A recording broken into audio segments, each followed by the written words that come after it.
Bapak bersama saudara umat Allah yang terkasih, para suster, selamat sore. Hari ini kita merayakan hari Jumat Agung.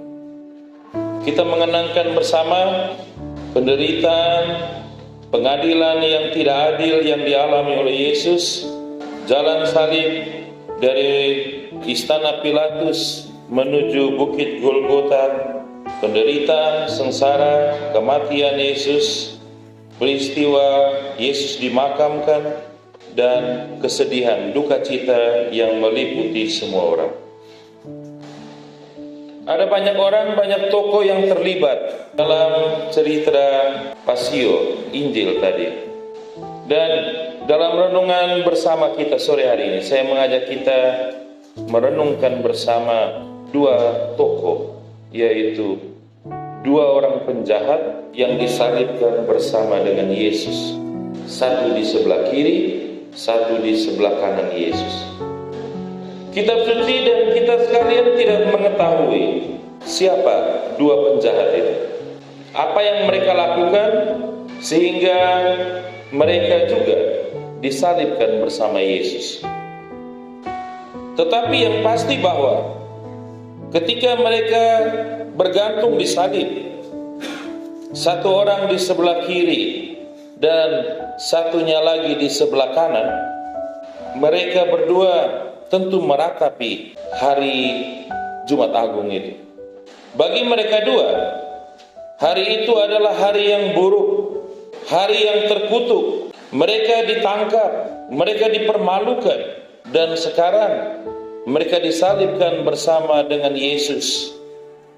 Mereka disalibkan bersama Yesus, seorang tokoh yang terkenal, yang berbuat banyak mujizat, yang banyak buat kebaikan dari kampung ke kampung.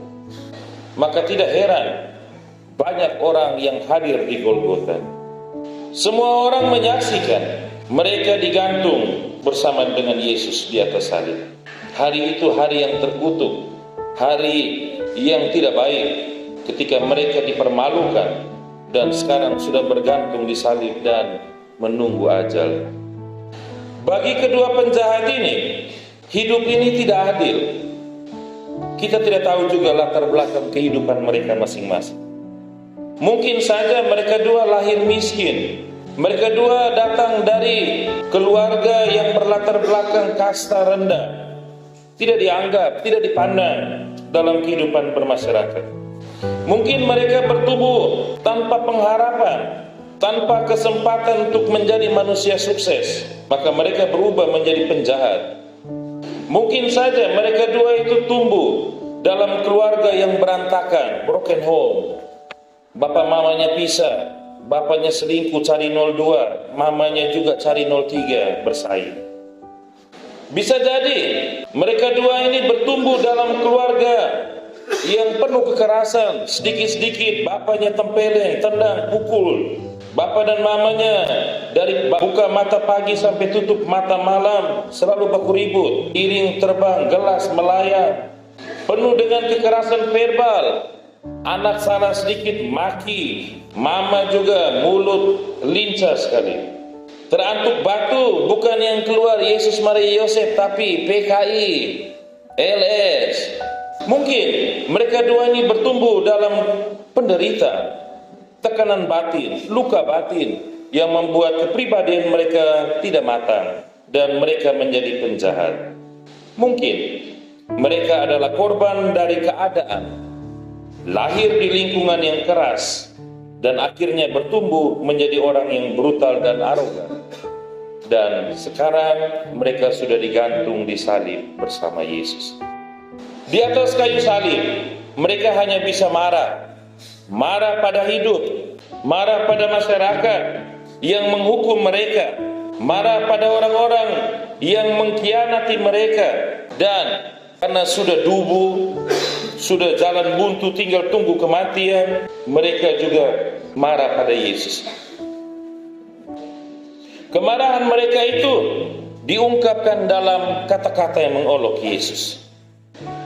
Kalau engkau Mesias, selamatkanlah dirimu dan selamatkanlah kami. Pada awalnya mereka dua sama saja. Mereka mengejek seperti orang kebanyakan yang hadir di Golgota. Mereka mencemooh dan mereka menganggap Yesus sebagai orang yang gagal, punya nama besar, terkenal, buat mujizat dari kampung ke kampung, buat tanda-tanda heran dari Kobakua sampai Wakseko, dari Wakseko sampai Rakedunu, sampai ke Watu Api, bahkan sampai di ibu kota Danga juga nama terkenal. Tapi sekarang sama seperti kami, gantung di salib. Mereka marah dan mereka mulai mengolok-olok Yesus. Yesus orang hebat, tapi akhirnya tidak beda dengan kami, gantung di salib sebagai penjahat. Namun kemudian Bapak Mama, salah seorang dari mereka mulai pikir lain. Ketika melihat Yesus tetap tenang, Yesus tidak lawan, Yesus tidak balas hinaan-hinaan yang diberikan. Pilatus sudah tulis, inilah raja orang Yahudi. Orang Yahudi masih protes, jangan, kami tidak ada raja selain Kaisar. Tulis saja, dia yang mengaku saya raja. Yesus tetap diam. Bahkan dia dengar Yesus berdoa, Bapa ampunilah mereka karena mereka tidak tahu apa yang mereka perbuat. Sudah sama-sama disalib, tapi salah seorang dari penjahat itu mendengar Yesus masih berdoa mohon ampun. Hei, kita manusia, kau sudah buat salah dengan saya, siapa mau beri ampun? Siapa lagi yang masih mau doa? Yang ada gigi ganti gigi, mata ganti mata, muka sudah balas dendam kuat. Salah seorang penjahat dari dua orang penjahat itu sadar Yesus itu bukan seperti dirinya yang marah-marah sembarang, bukan seperti kebanyakan orang yang balas dendam, tapi Yesus benar-benar seorang raja. Salah seorang penjahat ini lebih hebat dari Pilatus. Dia sudah dengar Yesus itu raja, dia masih tanya lagi, apakah engkau raja? Yesus sudah jelaskan, kerajaan saya bukan dari dunia ini. Kalau saya dari dunia ini, saya punya hamba-hamba sudah datang untuk bela saya. Tapi Pilatus tidak terbuka hati. Pilatus dikuasai oleh rakus kedudukan, apalagi sudah diancam. Kalau kau membebaskan dia, kau bukan sahabat Kaisar. Persis seperti kita. Demi jabatan, demi nama tenar, demi uang 50.000, 100.000 dalam amplop, kita mulai menyangkali sesama kita. Kita mulai berdusta, kita mulai tipu-tipu kiri kanan tidak jelas. Kita senang kalau orang lain susah, maka keluarlah istilah, ise kau. Kalau ada kematian, kita biasa mengeluh, hei kenapa dia yang mati, bukan dia punya kakak, bukan dia punya adik, bukan orang lain. Yesus disalib dengan kebaikan, dengan tidak membalas dendam, dengan tetap tenang dia mampu menobatkan seorang penjahat. Kita pengikut Yesus yang selalu doa, selalu tanda salib, tapi bukan membebaskan, menyelamatkan sesama, tapi kita menjadi sumber kejatuhan dan malapetaka diri dan sesama orang lain. Malam banjir tidak pernah ikut, doa di KUB setengah jam, 1 jam, 1001 alasan. Tapi kalau mama-mama duduk depan TV nonton film sinetron, drakor berjam-jam, bisa. Uang untuk catok rambut, menyongsong pasca, bisa. Tapi ini hari hujan, bahaya ya. Keriting lagi, puku gulo lain. Tapi untuk kolektif tidak bisa. Uang untuk beli data internet biar sinyal setengah mati bisa. SPP anak tidak bayar-bayar. Masuk kelompok memento mori, masuk kelompok arisan, mau minta dapat pertama. Setelah itu hilang. Tidak pernah bayar lagi tuh orang lain. Lalu bilang, kita pengikut Yesus. Saya orang Kristen, orang Katolik, dibaptis dengan nama-nama orang kudus. Petu, Polu, Kobu, Hanen, Tere, Sisi, Mia. Di kampung sini nama Gori, pindah ke kota ganti nama Greg. Kita tidak menjadi seperti Yesus yang berbuat baik, rendah hati, tapi kita menjadi orang sombong, tidak anggap orang lain. Kita anggap suara-suara orang lain itu tidak laku. Kamu harus dengar saya, hanya saya saja. Ada istilah kita punya bahasa daerah, jangan dengar perempuan omong. Atau fai itu hanya fu yang lewat, ot-nya oko. Hari ini kita ditegur oleh salah seorang penjahat yang bertobat itu. Dan seperti dia menegur temannya, kita pantas dihukum karena salah dan dosa kita, tetapi dia ini tidak. Wujud pertobatannya itu lalu dia bilang pada Yesus, ingatlah aku ketika engkau datang sebagai raja. Bapak mama, kita tahu dalam kitab suci ada cerita anak bungsu yang minta harta warisan, menghambur-hamburkannya. Lalu dia menyesal, dia bertobat, dia sudah siap kata-kata tobat, tapi dia baru muncul di kejauhan, bapaknya sudah datang menyongsong dia, mengampuni dia, memaafkan dia, melupakan segala dosa salahnya. Itu Bapa Allah kita di surga yang selalu setia menanti pertobatan kita. Pertanyaannya, sadarkah kita bahwa kita orang berdosa? Maukah kita mengakui dosa-dosa kita dan bertobat? Kebiasaan kita, tadi saya sudah bilang, kita ini tidak ada yang dibaptis tidak dengan nama orang kudus. Semua dengan nama orang kudus. Dan itu menjadi nama panggilan kita. Tapi teman ketemu teman bukan panggil nama orang kudus, panggil dengan baku maki. Benar ya? Biasa kok. Lalu orang tegur, kau maki dia. Mana kami teman akrab, kami biasa begini. Lalu menjelang Paskah kemarin ada jadwal mengaku, tanya lagi, Romo kami dosa apa, kami mau mengaku apa? Sesudah dia menyatakan pertobatannya, ingatlah aku ketika engkau datang sebagai raja. Dan Yesus menerima pertobatannya. Hari ini juga engkau ada di Firdaus bersama aku. Ada pertobatan.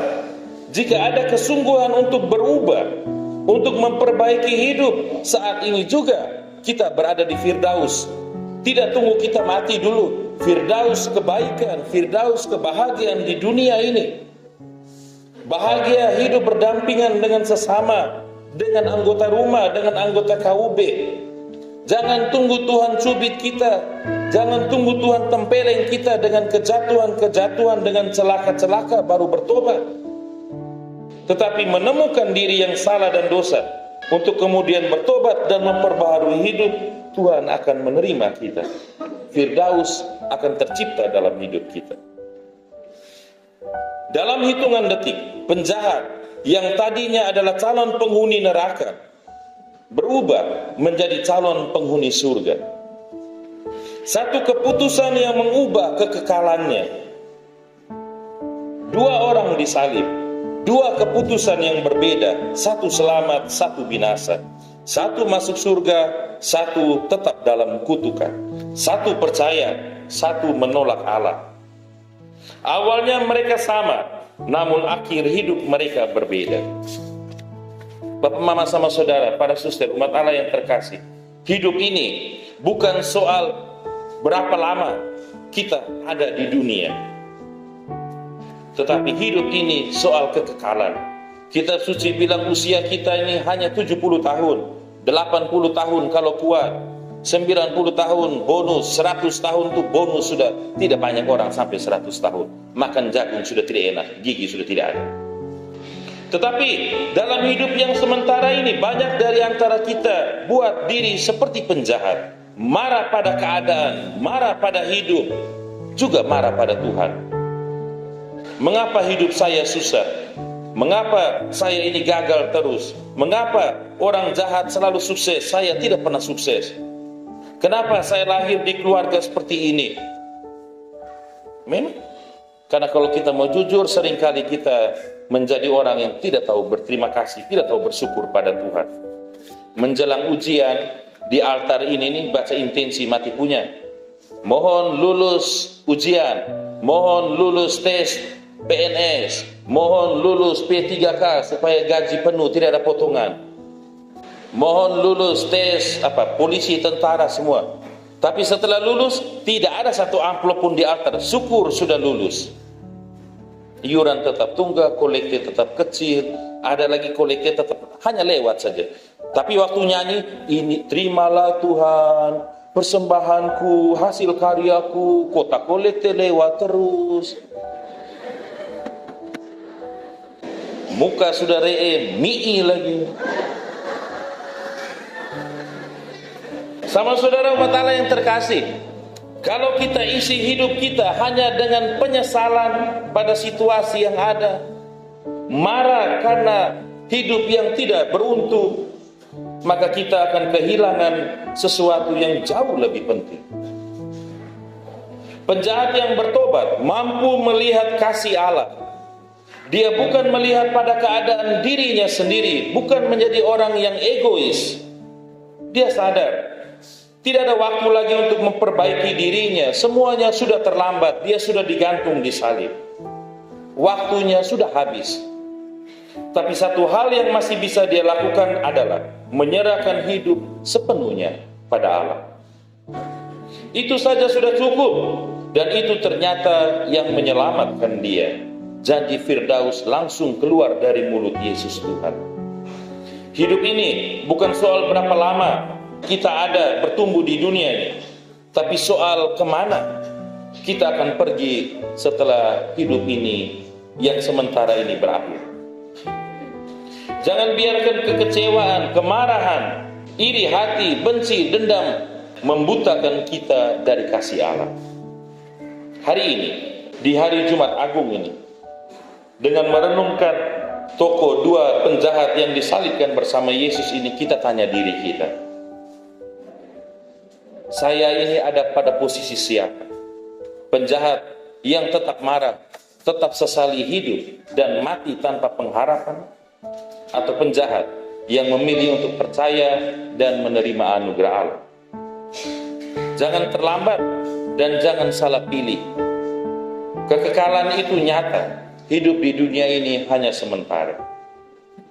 Senantiasa berjuang untuk menemukan kasih Allah, karena hanya itulah satu-satunya yang bisa membahagiakan kita di dunia saat ini dan menyelamatkan kita kelak di surga. Semoga. Amin.